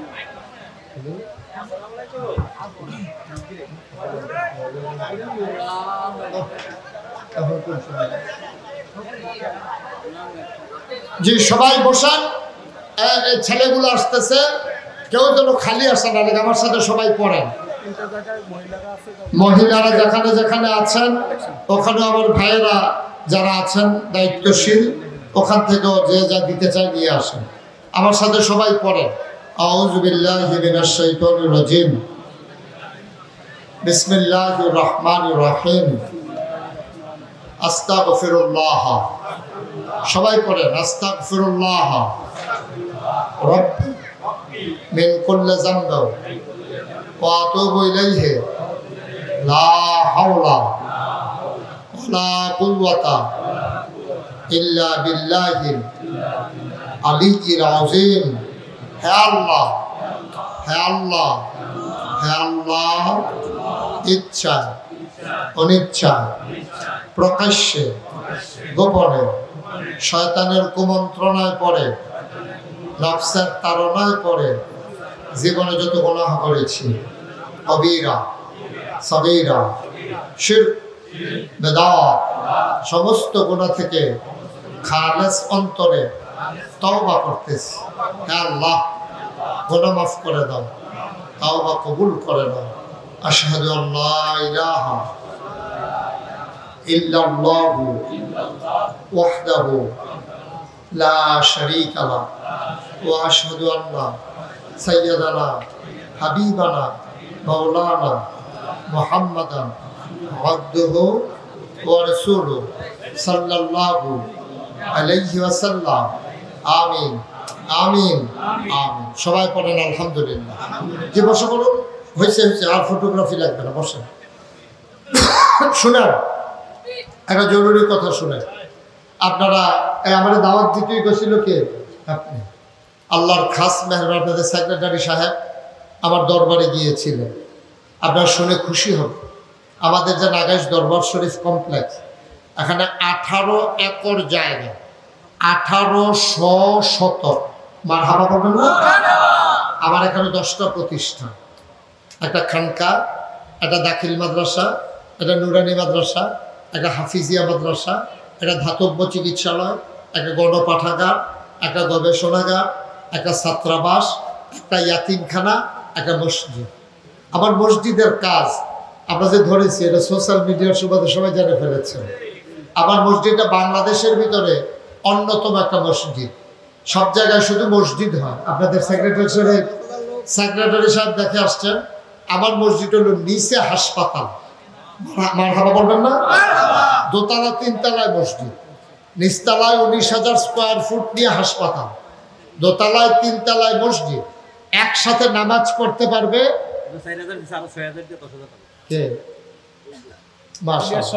ইলিয়াস সরকার, নগদ 4,000, বাকিতে 6,000, মোট 10,000। বলেন মারহাবা। আমার যে মসজিদটা 19,000 স্কোয়ার ফুট, ওখানে নিচতলায় হাসপাতাল, দোতলা 3 তলায় মসজিদ। আমি চিন্তা করেছি, মসজিদ মাদ্রাসা অনেকেই করে, অসহায় মানুষের চিকিৎসা বাংলাদেশের বড় অভাব, এজন্য আমরা মসজিদ এবং হাসপাতাল একসাথে করেছি। আমার মসজিদের বাজেট ধরা হয়েছে প্রথমে তো 15 কোটি, এখন এটাকে বলা হয়েছে 30 কোটি টাকা। বাংলাদেশের ভিতরে উল্লেখযোগ্য একটা মসজিদ হবে। 30 কোটি টাকা মসজিদ আমি কোত্থেকে করব? আমি নিয়ত করেছিলাম যে 1 বছরে মাহফিল করে যত টাকা হাদিয়া পাই, পুরো 1 বছরের হাদিয়া আমার মসজিদ আমি দান করে দেবো ইনশাআল্লাহ। আমি 25 লক্ষ টাকা, আমি গরিব মানুষ, আমি 25 লক্ষ টাকা একসাথে দিয়া তারপরে মসজিদের কাজ ধরছি। আবার 1 তলার ছাদ হয়েছে, আপনাদের সেক্রেটারি সাহেব দেখে এসেছেন। দোতলার কাজ শুরু হয়েছে, কিছুদিন পরে ছাদ হয়ে যাবে ইনশাআল্লাহ। আবার এই মসজিদটার জন্য 4 কোটি টাকা এই পর্যন্ত আমি খরচ করে ফেলছি। এখন ছাদ হবে। আমি মাঝে মাঝে মসজিদের ছাদে দাঁড়াইয়া দাঁড়াইয়া আমি কান্দি যে আল্লাহ, আমার তো কিছু মানুষ চিনে, দলমত নির্বিশেষে মসজিদের জন্য দানের হাত বাড়াই দেয়। আমি যদি মরে যাই, কেই মসজিদ করবে? আল্লাহ, অন্তত মসজিদের কাজ শেষ না করাইয়া আমার মৃত্যু দিও না। আমি বলবেন না? আমি আল্লাহর কাছে দরখাস্ত দিয়েছি, শুরু করেছি, কাজ চলতেছে ইনশাআল্লাহ। আপনাদের কাছে বিনীত অনুরোধ, আল্লাহর নবী বলেছেন, মান বানা লিল্লাহি মসজিদান বানাল্লাহু লাহু বাইতান ফিল জান্নাহ। যে দুনিয়ায় মসজিদ বানাবে, আল্লাহ জান্নাতে তার জন্য ঘর বানাবে। আমার এই স্বপ্নের মসজিদ, এই বিশাল মসজিদ, কোটি কোটি টাকার মসজিদ, আপনারা আমার মতো 25 লক্ষ দেওয়া লাগবে তা না, অন্তত কিছু কিছু করে শরিক হলে আমার জন্য মসজিদের কাজটা সহজ হয়ে যায়। এখন অনেক ভাইয়েরা আছেন ইচ্ছে করলেই 5,000 টাকা দিতে পারেন, ইচ্ছে করলেই 2,000 টাকা দিতে পারেন, এমন অনেক লোক আছে। আল্লাহ চেষ্টা করলে পারবেন। আবার এই মসজিদটা আমার একটা স্বপ্ন, আমি যেখানে যাই সেখানে আমার এই মসজিদের কথাটা বলি। এই প্যান্ডেলটার ভিতরে যারা আছেন, বিনয়ের সাথে আমার মিনতি, একটা লোকও খালি যায় না, আল্লাহ ঢেলে দেবে, নিয়ে কুলাইতে পারবেন না। কোনোদিন বাংলাদেশের মানুষের কাছে হাত বাড়াই নাই। মাশাআল্লাহ। কি নাম? রিপন ভাই, হ্যাঁ মনে আছে আমার। রিপন ভাই আমার খুব কাছের মানুষ, উনি নিয়ত করে বাড়ি থেকে 2,000 টাকা নিয়ে আসছে। আমার আরেক ভাই জি 500 টাকা দিয়েছেন, আল্লাহ যেন কবুল করে। মাশাআল্লাহ। আমার ইঞ্জিনিয়ার সভাপতি, আজকের মাহফিলের সভাপতি, আমার মসজিদের জন্য 5,000 টাকা দিয়েছেন। আবার আপনাদের কাছে আমার ছেলেরা আসতেছে, একটা লোক দয়া করে ফেরত যাইয়েন না। মাশাআল্লাহ আমার স্যার 1,000 2টা টাকা দিয়ে এলো, তো কইতেন পারবেন যে আমি 2 টাকা দিয়ে শরীক হয়েছি, মরে যাবেন না, গরিব হবেন না ইনশাআল্লাহ। মাশাআল্লাহ। আমার আরেক ভাই 100 টাকা দিয়েছেন।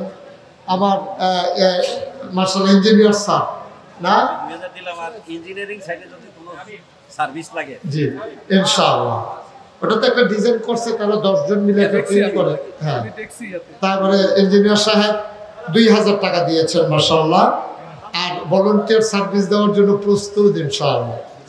জি আপনি আমাদের সেক্রেটারি সাহেব 1,000 টাকা দিয়েছেন। আমার আরেক ভাই এখানে 300 টাকা দিয়েছেন। ভাই গরিব হবেন না, বড়ও যাবেন না, আল্লাহ ঢাইলে দেবেন, আল্লাহর ঘর মসজিদে দেবেন। আমার মা বোনেরা যারা আছেন তারাও যদি কিছু শরীর থাকতে চান, আমার মা বোনেরা তারাও পাঠাইতে পারেন, ছেলেদের মাধ্যমে পাঠাই দিলে এখানে জমা হয়ে যাবে ইনশাআল্লাহ। আমার মা বোনেরা পারলে কিছু কিছু দিয়ে শরীর থাকেন। আরেক ভাই 100 টাকা দিয়েছেন। আল্লাহ তুমি কবুল করো, কবুল করো, কবুল করো। আমরা সবাই মিলে দোয়া করবো।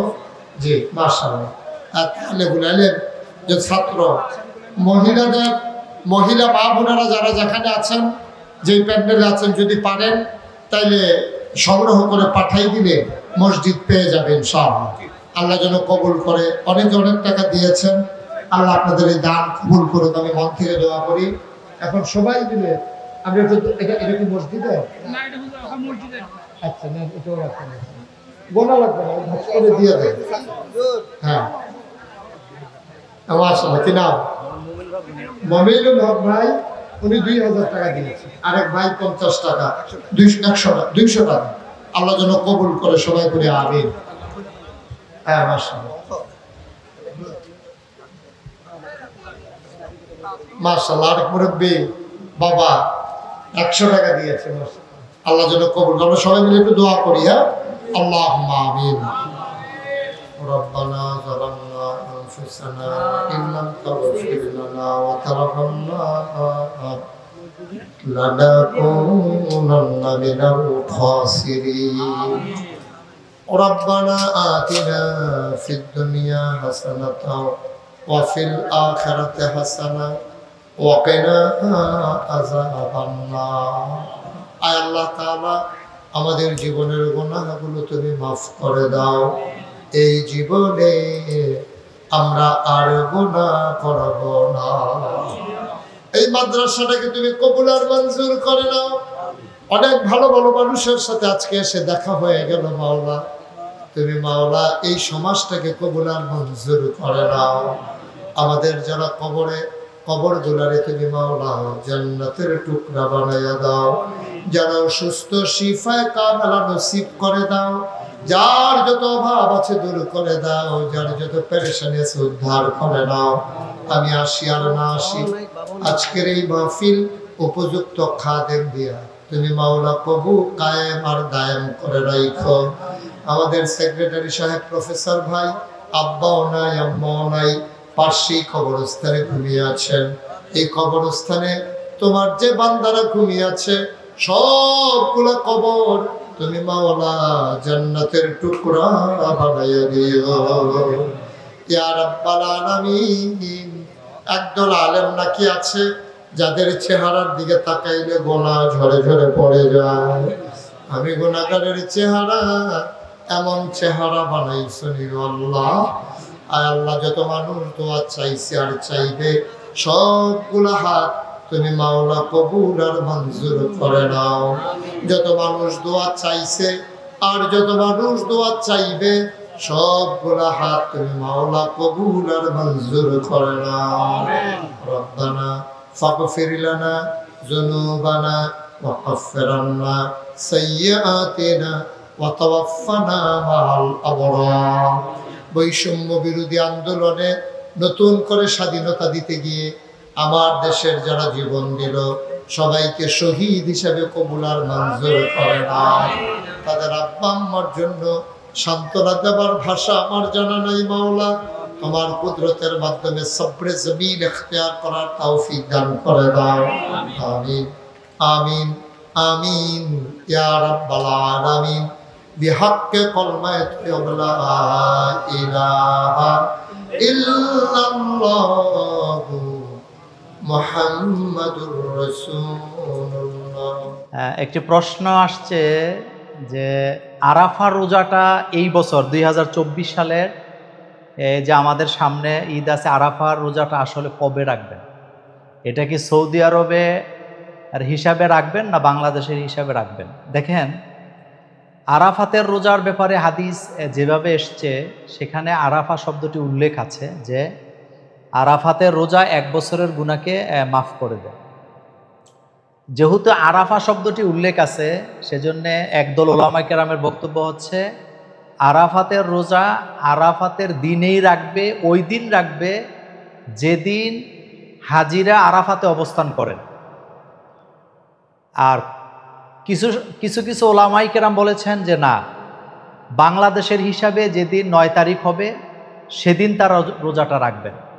তবে আমরা সকলার মতকে শ্রদ্ধা করি, শ্রদ্ধা জানাই, শ্রদ্ধা রেখেই সবসময় কথা বলি।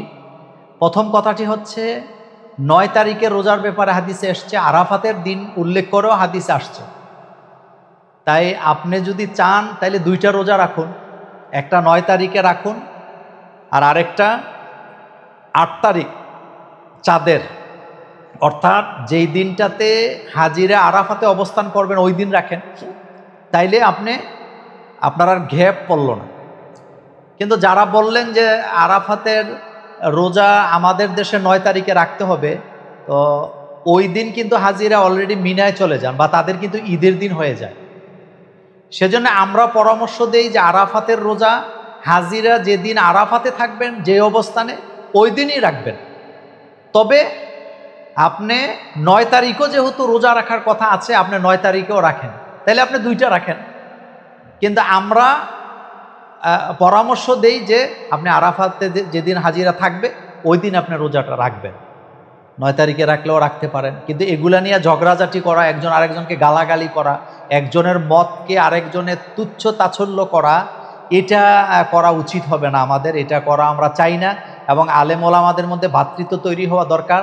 4 ইমামের বিভিন্ন মাসালাতে 2 রকম ফতুয়া থাকতে পারে, কিন্তু এক ইমাম আরেক ইমামকে কখনোই বাতিল বলে ঘোষণা দেন নাই।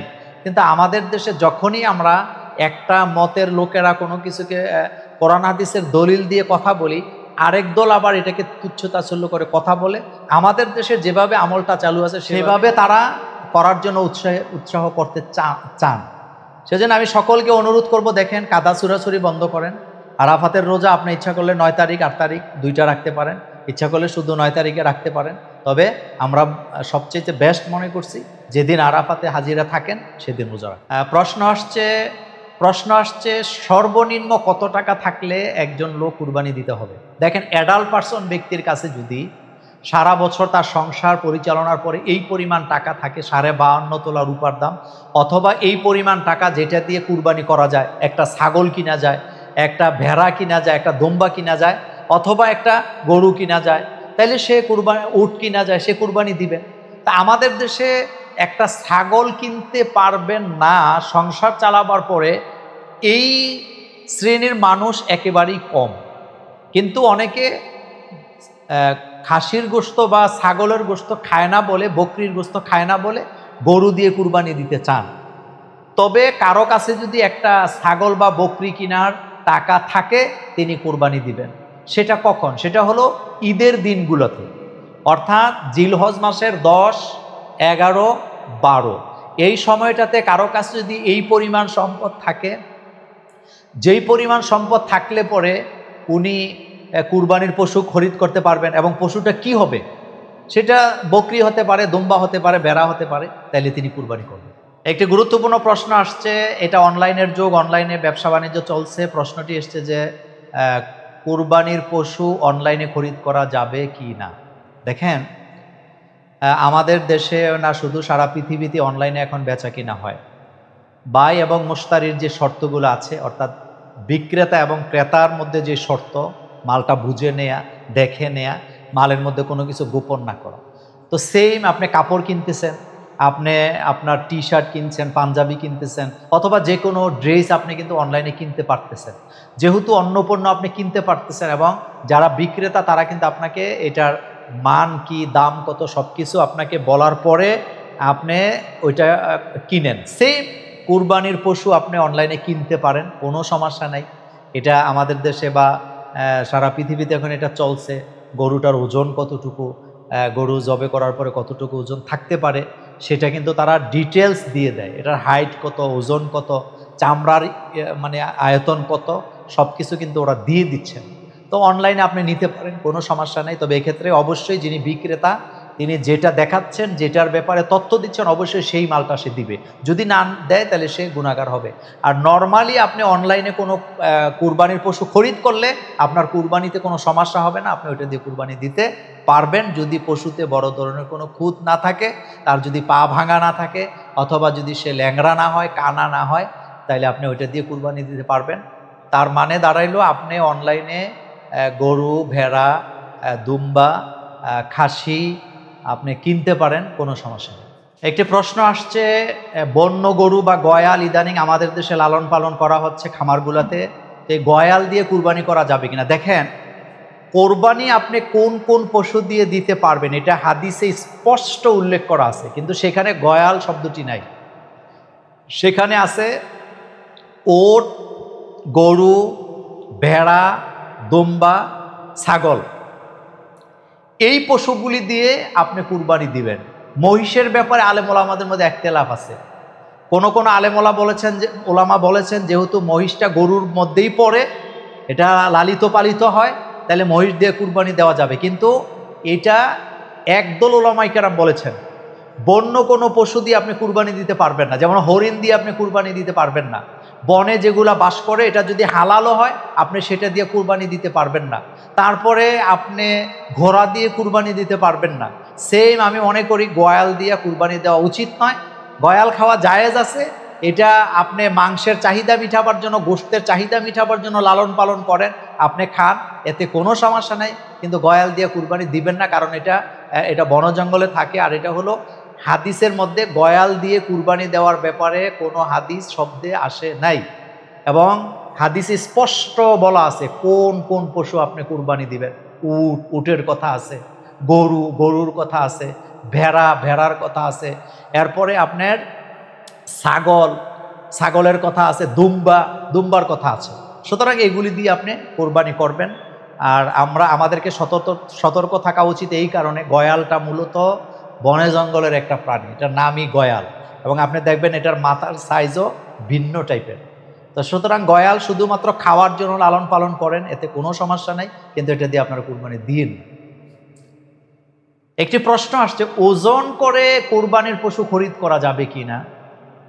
দেখেন, আজকাল যেটা অনলাইনে বিক্রি হয় বা এখন আধুনিক খামারগুলি যেগুলো আছে, ডেইরি ফার্ম বলেন অথবা ডেইরি ফার্ম বলেন অথবা গরুর খামার বলি, সবগুলোতেই কিন্তু গরু ওজন দেওয়া হয়। এটা দেয় কেন? যিনি গরুটা লালন পালন করেন, কিছুদিন আগে আমি একটা খামার ভিজিট করেছিলাম, তারা কত টাকার খাদ্য এই গরুর পিছনে ব্যয় করতেছেন, এবং এই গরুটা প্রতি মাসে কতটুকু ওজন বাড়ে কতটুকু কমে, এটা কিন্তু তারা ডায়েরিতে লিখা রাখেন এই কারণে, যাতে করে তারা গরুটা কুরবানি করার উপযুক্ত যখন হয়, বয়স যখন হয়, যাতে করে এটার দামটা তারা সঠিকভাবে নির্ণয় করতে পারেন, তারা যেন কি না হয়, লুজার না হয়।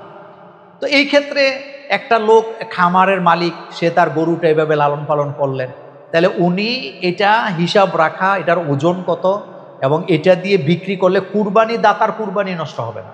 আপনার নিয়ত যেন ঠিক থাকে যে আমি গোশতের ওজনের উপর নির্ভর করে কুরবানি দিচ্ছি না, বরং আমি আমার এটা পছন্দ হচ্ছে, আল্লাহকে খুশি করার জন্য আমি কুরবানিটা দিচ্ছি। তাহলে এখানে দুইটা কথা, যিনি বিক্রেতা তিনি এটা হিসাব রাখলেন যাতে তিনি লসে না পড়েন, কত টাকা এটাতে ইনভেস্ট করলেন এবং কত টাকা এটা বিক্রি করলে সে এটাতে লুজার হবেন না, সেটা সে হিসাব রাখার জন্য রাখতেই পারেন। আর যিনি ক্রেতা তিনি যেন গোশতের হিসাব না করে, যেমন অনেকে গরু নিয়ে বাজারে যায় কয় এটাতে তো হাড্ডি বেশি, এটা জবে করলে বা কুরবানি দিলে কয় কেজি গোশত হবে, খাবো কি, মানুষকে দিব কি, অবশ্যই এই ব্যাপারে সতর্ক থাকবেন। এবং যিনি কুরবানির দাতা তিনার এটা এত জরুরিভাবে এটা হিসাব করার দরকার নেই। যিনি বিক্রেতা তিনি তার বেচার স্বার্থে, তার ব্যবসার স্বার্থে তিনি হিসাবটা রাখতে পারেন, তবে ওজনে গরু কেনার মধ্যে কুরবানি বাতিল হওয়ার কিছুই নেই। একটি প্রশ্ন আসছে, গুরুত্বপূর্ণ একটি প্রশ্ন, আর সেই প্রশ্নটি হচ্ছে কুরবানি যিনি দিচ্ছেন তাকে কুরবানি দাতা কুরবানির গোশত দিতে পারবে কিনা? জবাব হচ্ছে অবশ্যই পারবে। কেন পারবে না? আল্লাহ পাক কোরআনে সেভাবেই বলেছেন, তুমি নিজে খাও, তোমার আত্মীয় স্বজনকে দাও, গরিবদেরকে দাও। তাহলে আত্মীয় স্বজন যদি কুরবানি দিয়ে থাকে আপনি তাকে গোশত দিতে পারেন। এটা আমাদের মধ্যে একটা ভুল ধারণা আছে যে অমুকে কুরবানি দিছে তাকে আবার গোশত কেন দিব। এতে দেওয়াটা হলো ভ্রাতৃত্ব এবং ইসলামের সৌন্দর্য। সুতরাং যারা কুরবানি দেয় আপনি তাদেরকেও কুরবানির গোশত দিতে পারেন, কোনো সমস্যা নেই। আল্লাহু আকবার, আল্লাহু আকবার, আল্লাহু আকবার, লা ইলাহা ইল্লাল্লাহু, আল্লাহু আকবার, আল্লাহু আকবার, ওয়ালিল্লাহিল হামদ। সম্মানিত দর্শক শ্রোতা ভিউয়ার যারা আমাদের চ্যানেলগুলো দেখছেন, সামনে ঈদুল আজহা, সকলকে ঈদ মুবারক। তাকাব্বালাল্লাহু মিন্না ওয়া মিনকুম। আমাদের প্রত্যেকের কুরবানি আল্লাহ পাক কবুল করুক। কুরবানির শিক্ষাগুলি আমাদের মধ্যে আল্লাহ পাক আমল করার মতো মন মানসিকতা তৈরি করুক। সকল আর ঈদ হোক আনন্দময় এবং সকলার পরিবার নিয়ে, ছেলে মেয়ে নিয়ে আনন্দে ঈদ করুন। দোয়া থাকলো। আসসালামু আলাইকুম ওয়া রাহমাতুল্লাহ।